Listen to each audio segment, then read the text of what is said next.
Greetings, we are Arcturians. Today we have come to you in order to tell about ourselves and our history. Our homeland is located in the area of the star Arcturus. Nevertheless, we are connected not only with her, but we have a significant role at the level of the entire galaxy. We are one of the first civilizations in the galaxy, and our shoulders were given the difficult task of creating a common galactic council that could control the entire galaxy. In order to prepare for this, we first had to go through our own internal development path. It contained many trials, and only later we began to realize that this was specially thought out by our teachers so that we could get the necessary experience and be able to save other civilizations from possible mistakes in management. We started with development from a simple civilization located on the third level of consciousness. We have always been interested in technology and, above all, information. We also have a great inclination for mathematics and everything related to accurate calculations and planning for the future.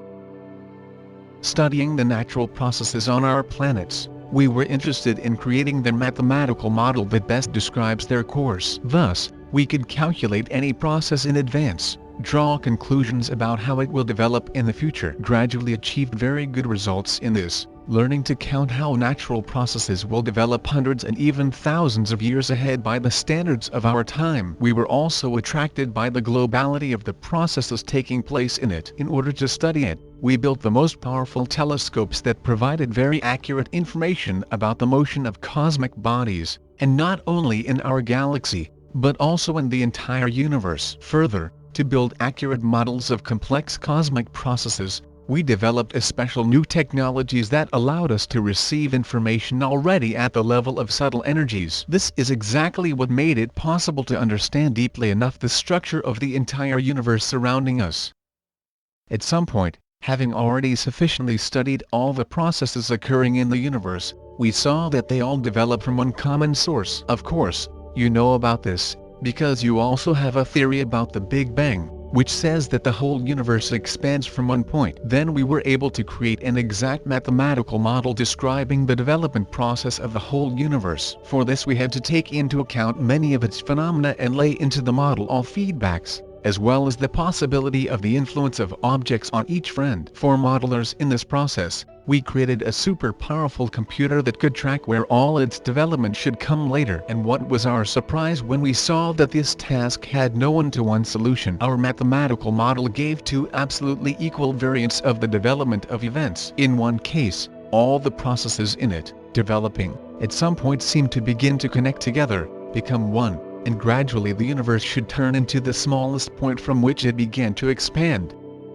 In the other case, the processes did not find points of contact, their energies did not add up to each other, and then the universe continued its expansion. Gradually, all the phenomena occurring in it dissipated their energy and stopped. In the first case, the universe seemed to accomplish a full and complete cycle of its development. In the second, its development stopped. Energetically it died. We did not understand which parameters of our model are responsible for one or the other outcome. Then we turned their attention to the fact that all this time we have been studying the world around us, but never wondered what processes drive the development of our own civilization. In fact, social processes were the only factor not taken into account by our model. Here we faced a problem. All our models, applicable to explain physical phenomena, simply did not work here. At first glance, the complexity of these processes is that every conscious being in society has its own choice, and therefore it can, of its own accord, influence the outcome of the processes in which it participates.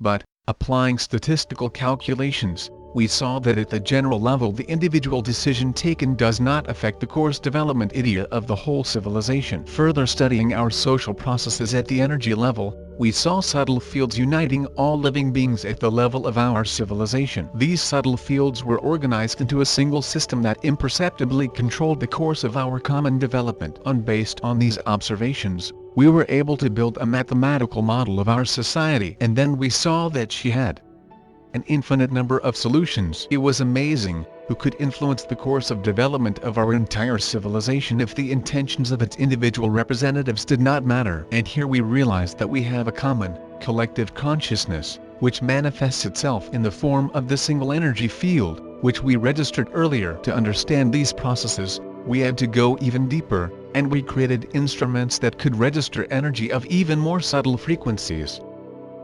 Having tuned into the energy field that unites us, we begin to receive information from it. We were unspeakably surprised when we saw that at this level there are no patterns. Processes at this level behaved like separate willow organisms. They may vary independently from what occurred previously, and no mathematical formulas could describe it. In addition, we saw that this information field was very sensitive to the fact that we connected to it and seemed to begin to also study us and interact with us. We started conduct rigorous experiments on the connection of the individual consciousness with this general information field and saw how closely they are connected with each other. We realized that it is at this level that decisions are made about the development of our entire civilization, and some of our representatives can influence us.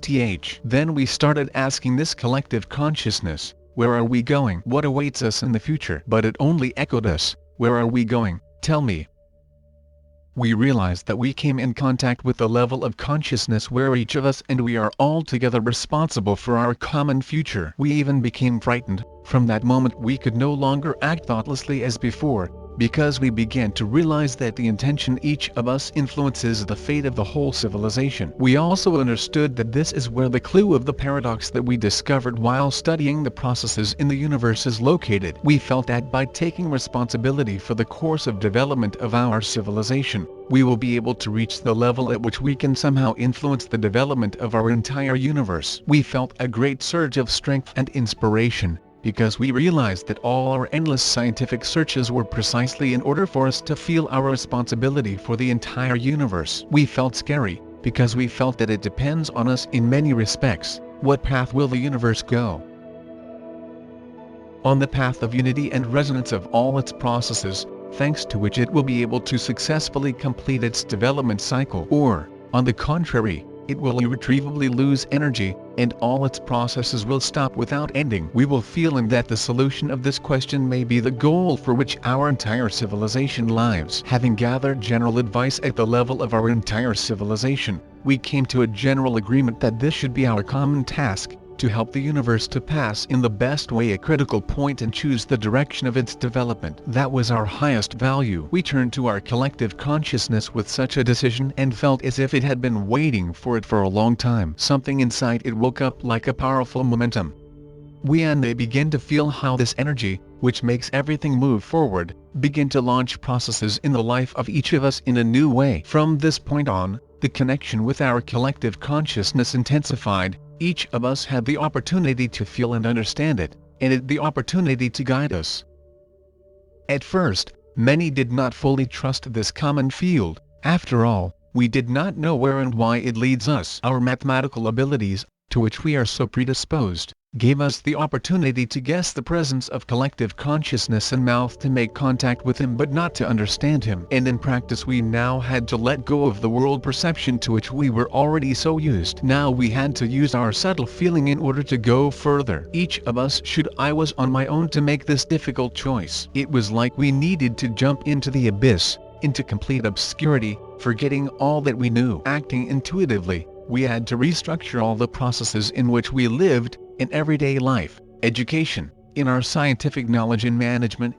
The standard were those pleasant vibrations that we felt and that came from the field, and our common desire was to manifest these energies in what was surrounding us. It was not an easy task. We did not have enough information and knowledge for this.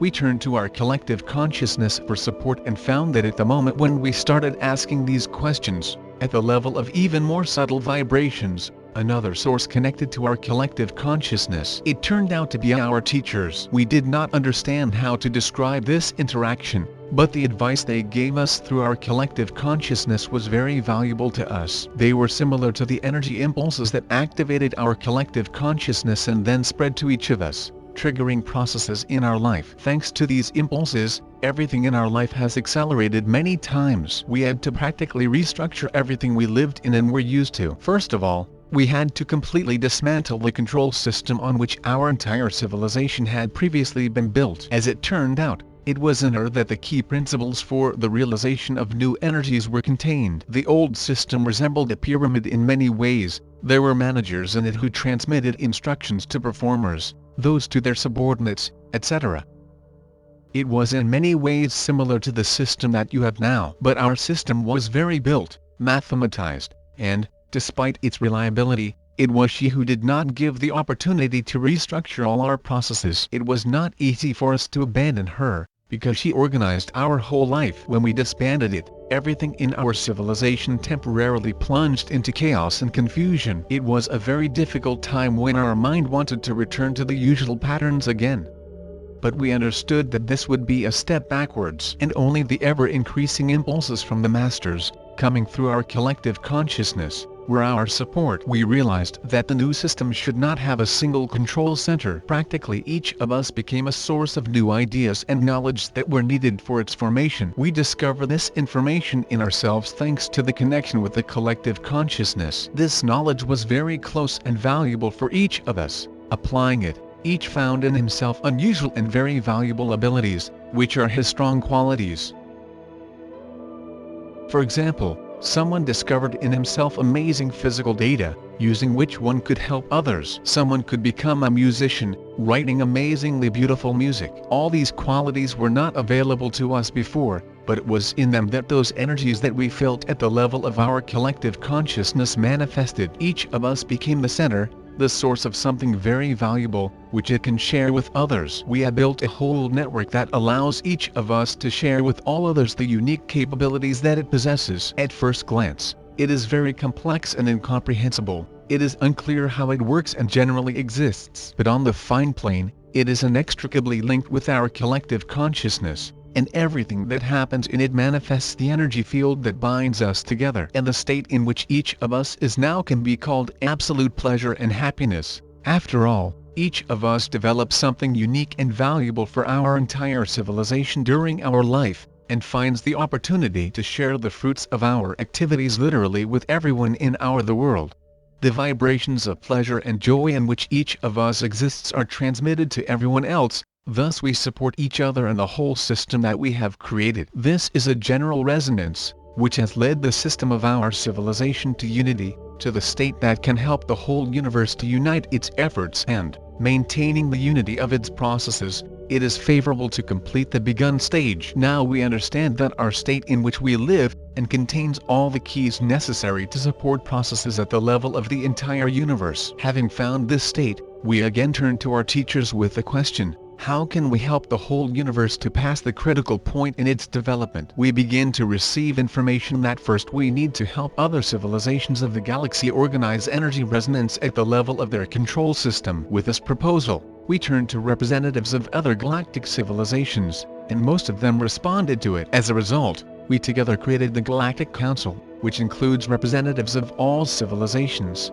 Its internal organization is based on the principles of energy resonance, which we, at the level of our civilization, were able to realize earlier. The Council task is to study the possibility of such a restructuring in other civilizations, and it has already been implemented in the civilizations of the Pleiades, Alpha Centauri, Sirius and some others. Through the Council there is also an exchange of experience between members of our civilizations. Representatives of those civilizations whose control systems have not yet made such a restructuring, including Orion and even the Earth, are present in the Council, and together we are developing a strategy for such a possible transition. We want to note that right now, according to our calculations, the whole universe is approaching that fork, the critical point, when on the fine plane it must make a choice in which direction it will further develop.